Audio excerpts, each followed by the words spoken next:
Roscoe, a special event is happening. It's for Geraldine Henry, turning 108 years old. Tell us about her connection to Cedarville University and what's being done to honor this amazing birthday.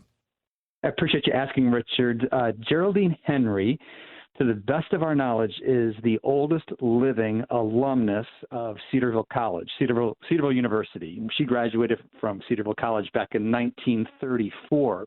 And it recently came to my attention that her birthday was coming up, and we were trying to figure out what can you do for somebody who's 108 years old. They've lived a full life. There's probably not a lot that they need at this point. But I saw a note in our records that she enjoyed getting birthday cards. And so I thought, wouldn't it be neat if we could bring her 108 birthday cards for her 108th birthday? And so that's how the ball got rolling. Is she going to be able to attend in person at the school, or are you going to bring this to her? Well, Geraldine's not able to travel. Her health wouldn't allow that. So a few of us, our director of alumni and a couple of others, are going to travel to London, Ohio, which is only about half an hour from the campus. And we're going to meet with her outside to protect her from any kind of issues, COVID-related issues. But we'll meet with her outside, and we'll be able to spend a little bit of time with her and present her with these cards, along with a few other gifts and tokens of our appreciation.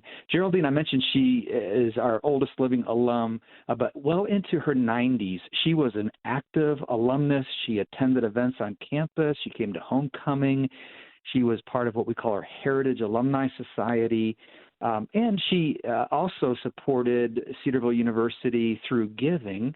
She set up a scholarship to honor her parents, which is awarded to students pursuing an education degree. Geraldine is a retired school teacher, dedicated her whole life to teaching, and that's something she wanted to help students today to pursue and do it in a way that honors her parents. So Geraldine is not just a graduate, but has been really a faithful member of the Cedarville family, and has attended events and contributed and been a vital member. Her legacy is going to live on. Absolutely. Isn't that neat? Yeah. So personally, as a Christian, as a university leader yourself, how do you wrap your mind around someone who was born in 1913, has seen so much in life and spent so much life as a teacher? I mean, how do you process that? Yeah, you think about what the world was like when she was born and what it's like today, the changes that she has seen in her lifetime, and it's really almost impossible to fathom. It's just remarkable to consider how much progress and change has occurred in her lifetime, and yet throughout the years she remained dedicated to, as far as we know, to her faith and certainly to her teaching profession. Seeing this all come together, knowing what is going to be happening, and I think you got well over 108 cards, if I understand correctly. Uh, how do you feel in your heart what you as a Christian, as a human being, are able to do to help her? Yeah, I'm excited. I thought it would be neat to get 108 birthday cards, and I was wondering, how am I going to accomplish this, especially in a COVID environment where we're trying to minimize contact and not draw in crowds of people. And so knowing that Geraldine was such a dedicated educator, I approached the dean of the School of Education, Dr. Kevin Jones, and asked if there'd be any way that he might assist in getting these cards filled out and signed and personalized. And he jumped on the opportunity immediately. And so I took 100 cards, blank cards, over to the School of Education on a Thursday morning, and delivered them. I got a call 24 hours later. I got an email saying that we've run out of cards. Can we get some more?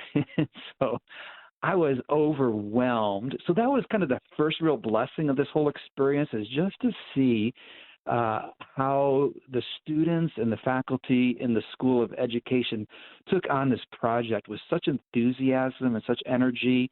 And so they ended up actually delivering back to me 113 birthday cards. So we exceeded our goal just from the School of Education. And I think that reflects the students and how much they value Geraldine and her history, her personal history, her history with the college, and her history in the field of education. And so I'm excited about going to visit Geraldine. At 108, it's really hard to know how much she's processing, what's happening around her. But we just hope that we can express to her love on that day, and by presenting her, overwhelming her by the number of cards that we're bringing to her, that she'll just feel overwhelmed with love from her alma mater. So I'm anticipating a really kind of a genuine, heartwarming moment. It's not going to be long. At her age, we're not going to be able to keep her up too long, but we certainly are expecting a sweet reunion. And how does it feel working at a Christian university where you can kind of come up with this dream and make it happen and get all the permissions you need and go through with it? How does it feel? It really is just a great experience.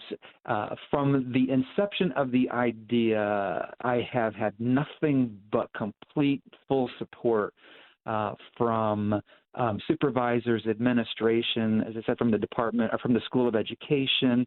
And so everybody has rallied around this project to really make it successful. And so to know that I'm not dragging people along, people are jumping in excitedly and bringing a lot of energy to this, and it is really a heartwarming experience.